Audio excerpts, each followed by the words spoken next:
wrapping up the 2021 season today on Night of the Shield.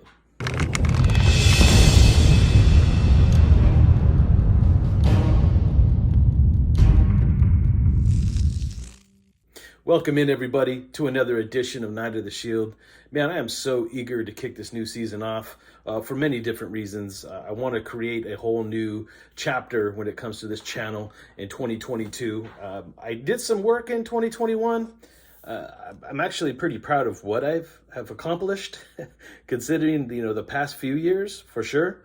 But I really wanted to take the next step, and I didn't want to come in late and try to implement anything, any my opinions or overthink anything. I just let everybody who's put in the hard work. So big shout out to every single Raider content creator, whether you have a podcast, a video cast, a combination of both, where you live on Facebook, YouTube, Twitter, wherever you do your content, Instagram. There's so many of you out there right now, and I just think it's great that the nation has a place where they can get Raider information on the go, daily. It is pretty exciting to see. So with that said, big shout out to you. Let's go ahead and get into this, man, because they lost against the Bengals, first playoff game since 2016, and there's a lot of things that have been said, and I definitely want to throw my 2 cents and tie the season up in a bow, because I think the season ended where it should have. I think I said a couple weeks ago that at 9-7, I was proud of this football team. That's a 16-week schedule right there that we're used to playing, that we're used to seeing this team go out and perform in the 16-week schedule. And they improved through all the turmoil, the letdowns, the craziness, all the adversity, the way they overcame. They still finished that 16-week season at 9-7. I thought that was a statement in itself. But they weren't done there. They went on the next week. They played that added 17th game, and they did what they were supposed to do. It was an opportunity for them to win and get in, and that's what they did. They won, they got in, and again, it just overcoming adversity, underdogs, playing at home. We don't play well at home. We came in there, and we actually dominated that game for the most part. I mean, going in, 15-point lead, those 2 letdown drives at the end of the game, we have to account for them. The Chargers did what they did. Herbert did what he did. It is what it is. But going into that point of the game, we were 15 points up. So, I mean, it didn't feel the way it probably should have, but a win's a win. Like I said, just win, baby. And that's exactly what the Raiders did. So kudos to the Raiders, right? Going in to Cincinnati, underdogs again, they played the way that I expect them to play. I'm not even going to lie about it. Like, I hear a lot of people saying right now that the better team didn't win. And I don't know where that philosophy comes from, because they already beat us once this year. They earned that right to be there. And the crazy thing is we don't have to say that to feel good about this football team. If you look at all the teams in the AFC conference, outside the 2 top teams, right? Outside of Tennessee and Kansas City, everybody's around that 11-10 game win mark. I mean, we were right there with the rest of this conference, right? We weren't a bad football team. In fact, I know where I stand when it comes to the way the Raiders season played out, even through all the adversity. If you truly look at what the Raiders are, right? They didn't digress, but they didn't progress either. And that's really where we lost that football game. And I don't think there was really, truly any room to progress. If I was Mark Davis, because I'm obviously recording this after Mike Mayock's been fired, and we'll get into all of that here in a second, but this team didn't really progress. And that's not a knock on Bisaccia. That wasn't what he was brought in here to do. He was brought in here to be a special teams coach. And, I want to first and foremost give a big shout out to Rich Bisaccia, man. I mean, man, what a way to keep a team together. I mean, I know you didn't do it by yourself. You said in your presser that you relied on your whole coaching staff to really kind of help you and guide you through, and they took care of their business. You took care of your business, and this team really came together, or should I say stayed together, and that within itself is an accomplishment. But this team is the same. I saw it in Cincinnati, that I saw at home against Baltimore. They just are, and that's not necessarily a bad thing because we were a playoff team, right? And, we can't always take just because it didn't turn out the way we wanted. We have to find a problem in the system. Another thing that I heard about the Cincinnati game is poor red zone offense. Well, guess what? Just like I got done saying, we never progressed, right? It's been bad all season long. We were never good at red zone offense. So I'm not shocked that we couldn't perform well in the red zone and we had to rely on Carlson to kick field goals. That makes sense to me. To me, that just makes sense, right? And so the offense is going to get a lot of slack for not being able to score. And I'm going to be honest, that play calling, it really showed itself. Loud stadium, it was probably the loudest stadium we played in a while. The energy there was hype. And Ole man, that boy, he couldn't get the plays in. He should have been quicker. They just weren't gelling, man. They just weren't gelling. And again, Ole's not an offensive coordinator. This is John Gruden's team. And whether or not the league likes that, whether or not we like that, Raiders, look, it is what it is. Ole took over, and he did what he could do. I mean, his performance was his performance. He will not be back next year. Guarantee it.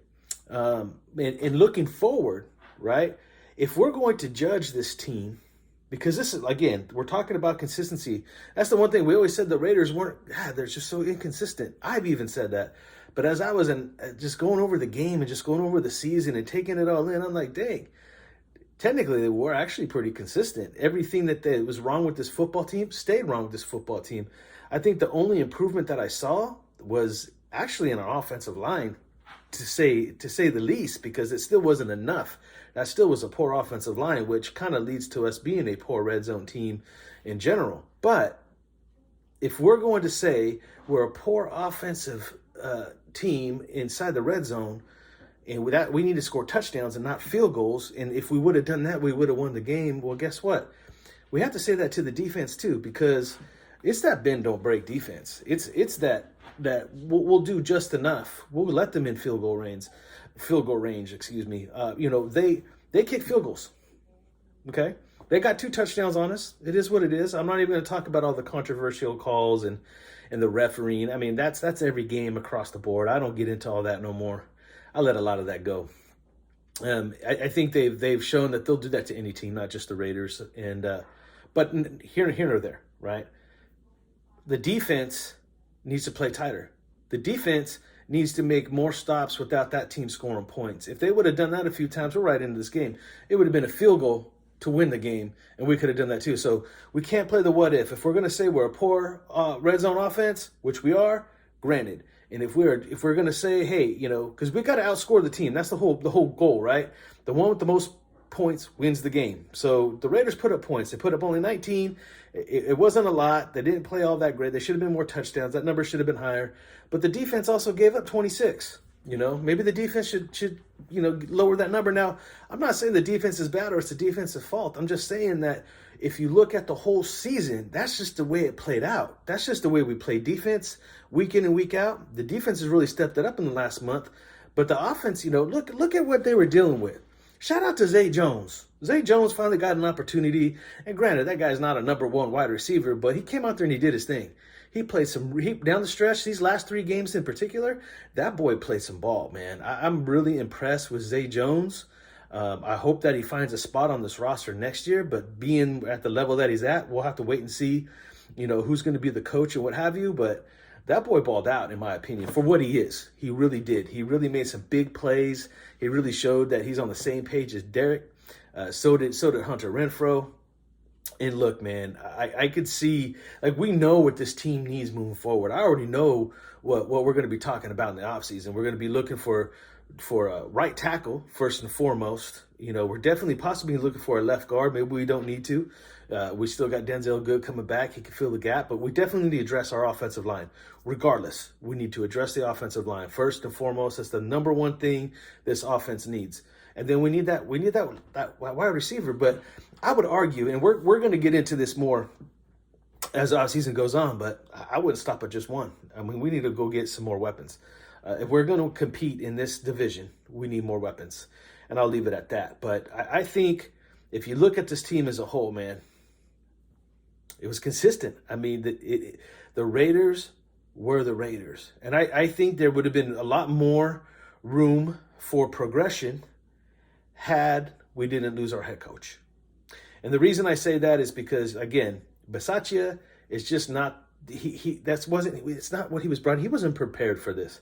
He wasn't prepared to take over a team as an interim head coach, coach this team and make it progress in the way that it was set up. That's why we really don't know why Bisaccia got chosen over Bradley, over Cable, and even over Marinelli. No one really knows why. Did those guys not want the job? Was it just, did they really truly think that Rich was the guy moving forward, that, Bradley could focus on the defense, Gray could focus on the offense, and we'll just try to keep things standard the way they are? And to me, that's exactly what happened. It was just, boop, straight. I mean, we didn't really improve in such a fashion that we could beat the Cincinnati Bengals round 2. And I'm not even mad, man. I'm not even mad. Would I have loved to see it be a little different than it was? Who wouldn't? Who wouldn't like to be facing the Tennessee Titans next week? I know I would. Win, lose, or tie, man, right? Like, I would have loved to see that matchup. I would have loved to say that we got to the next round. But we improved. We made the playoffs. This roster is going to go through some change. We got a lot of, we don't have no decisions to make. Mark Davis has a lot of decisions to make. And that man made one today. He fired Mike Mayock. I'm not going to get into it like everybody else, man. I'm really not. It is what it is. Mike Mayock, whether or not he was a full-on shot caller when it comes to those first-round picks, it's irrelevant. It's irrelevant. But it makes sense, and I'm going to tell you why it makes sense. Here's the number one reason why it makes sense. Because Mike Mayock is a talent evaluator. Mike Mayock can go through tape like no one else. He could break down players, but there's so much more to being a general manager. There just is. He's not a finance guy. He came in. He goes, I'm just here. I'll learn as I go. He came in. Gruden was still acting GM, and he was just pretty much head of the scouting team and got the general manager title. Let's just face it. And the organization moving forward didn't feel like that was the right move moving forward. And, the one thing that I'm intrigued to see as the week plays itself out, because there's been so many rumors about Jim Harbaugh, and I honestly think that it could very well be Jim Harbaugh, just because Jim's going to want a lot of control. He's not going to want a general manager sitting there.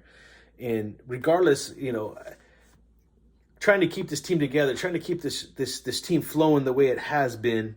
If Rich Bisaccia was the guy moving forward, and Mike Mayock was truly the guy that out of all the options that he had on this team, that he went to our special teams coach and said, man, I've admired you all these years as a leader, and you're going to be the guy that's going to take us to the playoffs this year as an interim head coach. If he truly called that shot, then we ought to just step back and say, wow, maybe Mike Mayock sticks around, right? Because Mike Mayock put his faith into a special teams coach that got us to the playoffs. And I think Rich is a fantastic leader, obviously, and the players love him. And it's funny because I'm hearing a lot of people say, man, everybody's coming up and got Rich's back. Do you honestly think they're going to come and put the man down after everything they've been through together? I mean, that guy is a leader. He is beloved by this football team. Sure, they're going to say, even whether or not they want him or not, they're going to say, dude, that's my coach, right? Because they went to battle together and they just accomplished so much together. But is he truly ready to take on a full season, a full game plan? Is that where we're at as the Las Vegas Raiders right now, is to take Rich Bisaccia and say, boom, who is he going to attract? Who is Rich Bisaccia going to attract as his offensive coordinator, as his defensive coordinator? Does he go ahead and by default keep Gus Bradley because he wants to keep the players that are here and keep this thing moving? Maybe. And look, I'm not even saying that he can't. I just don't know. If I was Mark Davis, right? If I was Mark Davis and I had to sit here and make this type of decision, I'm going to look at that hard. That's going to be one of the things that I'm truly focused on, because the guy, there's no pedigree there. There's no history there. You're basically bringing in a 61-year-old rookie head coach, even though he was the interim head coach. The only other logical thing to say would be, yeah, let's just keep everything like it is. Let's run this thing. It's not like I just got done saying, we never progressed. We never progressed. We definitely don't want Ole as our offensive coordinator. And I'm going to be real with you. Like, if they keep Bradley, I mean, I'm willing to see what the guy can do in year 2, keeping some of the pieces that he has, adding some more pieces to it, fine-tuning it a little bit, and seeing if he can get them to execute the defense the way that he designs it. But it's a bend don't break defense. It's a cover 3 prevent style defense. You know, if you don't execute this defense to a certain level every single down, you're going to get gouged either in the running game or the passing game. We've seen it time and time again this season. So again, I mean, if they keep him, they keep him. But I just don't. Who's he going to draw? Who's he going to draw? I think there's people that he can bring in here that has some really good defensive pedigree. I think there's some people that he could pull off, like, you know, maybe like a Wade Phillips or something like that. I think Wade would be down for that. But, you know, I honestly don't think Mark's going to bring Rich back, and that's just my gut feeling. Just my gut feeling, man. I think that if, you know, this team is in rebuild mode, but not like everybody's saying they want it, right? It's front office, it's GM, it's coaching staff. That's the rebuild. That's the rebuild we're going to go through. Now, we'll try to keep as much talent as we possibly can. Primarily, what I'd like to see, depending on the defensive coordinator, of course, I'd like to see the majority of this defensive line come back for another shot. I think it's really talented. And then I definitely want Perriman back. Definitely want to see Denzel back there. I think that guy showed us what he's all about.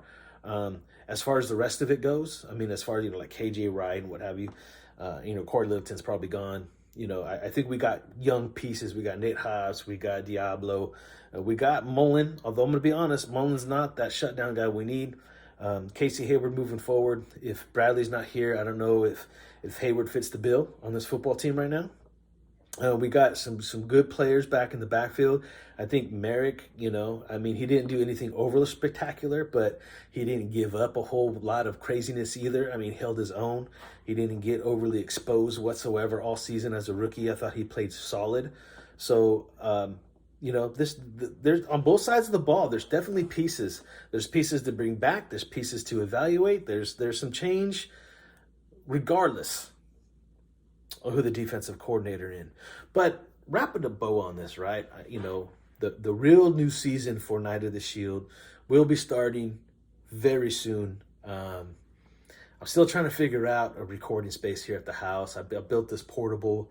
That's what I did the last few videos on. I built this portable desk. I can move it around. We just got some things going on here that we'll have to see how it works out. But I'll definitely have something set up to where I can, I don't know yet. I haven't decided exactly how I'm going to attack this season, how much content that I'm actually going to fully put out there. But I do have some big plans. I really, really want to watch the growth of this football team in 2022. It all starts by finding that front office help. Who's going to be the GM? Who's going to be the head coach? Is it a combination of both? Is it Jim Harbaugh? Is it, you know, is it going to be another experienced head coach like a Doug Peterson? Right? Todd Bowles, is that the way we're going to go? I personally think we're definitely going to make some changes. We're going to make some moves when it comes to that. I don't think it's going to be Rich Bisaccia, so I really, really need to see that play out. And then once we do, we kind of get, you know, a general idea, at least from a general manager perspective and a head coaching perspective, we'll have a general idea where we kind of sit. That's going to be the new start for the 22 season for me, anyway. And we'll start doing some things. We'll start doing some things. I guess the third caveat I'd add to that is, you know, is this new head coach, you know, what is he looking for? Who does he want to keep? Who does he not want to keep? My approach right now, from an offensive perspective, is Carr's going to be back. He's under contract for another year, regardless who the head coach is. Whether or not they use Carr as a bridge or they move on is up to that coach. But I'm going to break this offensive down as if Carr's going to be here. And I think that we're a lot closer than we can imagine, but there's definitely something big that needs to happen if we keep Carr. And I'll talk about that this season. And then defensively, I think our cornerstones right now, I got 4 that just roughly, I mean, there's more, right? But just kind of breaking down every level, I would honestly say, okay, I'm going to go ahead and change it to 5 right now. In 4.5, however you want to call it. Yannick and Crosby, cornerstones on that defensive front. Perriman as a middle linebacker. I think, Pro Bowler. I mean, the guy stays healthy. You can see what he could do. I think that's another cornerstone in the middle. Mayock in that back end of the secondary. In the half, however you want to look at it, is the slot guy, Nate Hobbs. Proven himself. The guy's the real deal, man. He's got a hurdle. He's got to hurl over here in the offseason in the next couple of months with his DUI. But that doesn't take away from the player. It's not like he's going to be overly punished. Depending on what the verdict is, he might miss some games and stuff. But Nate Hobbs is a baller. He's proven that. So I think those are some really good cornerstone pieces. You're looking at 5 players. That's nearly half our defense that I think is dialed in. And there's plenty of more to be excited about, like Diablo and even Quentin Jefferson, if we could bring him back. The big question mark for me would be a guy like Solomon Thomas, because just simply he has to have his hand on the ground. I think he'd be a good rotational piece. I'd like to see him back. We'll see how Phylon could rebound. I think that guy showed up big time. Jonathan Hankins, man, we'll see. But so there's plenty of pieces. This defense is fairly talented. They either got to come together in this scheme or the scheme needs to change. So we'll see how that all develops. But I'm looking forward to hanging out with you guys. And I'll go ahead and say this right now. I don't know how the form, as far as how much content I'm going to be able to do. I still have a full-time job, but I'm going to do a podcast style show, and it's going to start off podcast as far as, video, audio, and what have you, pre-recorded. But the idea is to turn it to a podcast live recorded show where you could get it here on YouTube as well as your podcasting network. So that's the idea moving forward. I can at least say that much. If I can do a daily podcast Monday through Friday, I'm down. And that's kind of where my mindset is. But there's got to be some things that happen for me situationally here to be able to pull that off. But basically it's on me, man. I really got to, I got this rollaway desk. I can record anywhere in the house. I got a green screen. I can make my own studio anywhere. Right now I sit here in my kitchen, my breakfast nook's like a little coffee bar. So, I'm using that for now, but we'll change it up. We'll change it up. But I'm not going to sit there. I made the decision. I'm not going to sit and wait no more. I'm going to hit this thing head on again. And we'll see what it develops into. But I appreciate everybody showing me the love in the comment section. You guys let me know in the comment section down below who you want as head coach. Because I think that's where we're at. Who do you guys want as a head coach? I know the big talk right now is general manager. And I know that's one of the first steps, unless it's a Jim Harbaugh and he'll be both. But anyway, we'll see. But just let me down. Let me know if you want Rich. Cool, man. I mean, I'm not like I'm going to be mad. I just don't think he's the long-term answer. I'd rather get a guy that's this organization. He's a football dude, like straight football dude. Jim's that guy. So I think that's what Mark wants. I don't know if he's going to get it, but I think that's what Mark's kind of wading the water for. I really do. But we'll see. But you guys let me know in the comment section down below who you guys want. Let me know some of the players that you want to see come or go, or stay. In fact, stay or go. It's too early right now to predict. We got a lot to talk about when it comes to that, especially when it comes to the wide receiver stuff. I got a lot I want to say about that, but all in the next season, man. It's been a fun ride, man. It's been good making some videos. It was good hanging out with Graf. I got to do a video with Raider John. I've done a video with Raider Mikey. Man, I gotta talk and hang out with Stuart Schweigert. I used to watch that guy back in the day. So, real cool cat, man. So, again, it was fun. It was fun to get my feet wet. It was fun just to talk a little football this season. And I don't know. I don't want to go away this time. So, I'm just kind of here. Put my little bow on this season. Say thank you. Tell you guys I love you. Nation for life. Love you guys, man. And until next time, y'all stay Raider strong. We're back this season, baby. Night of the Shield 2022. All right, I'm out.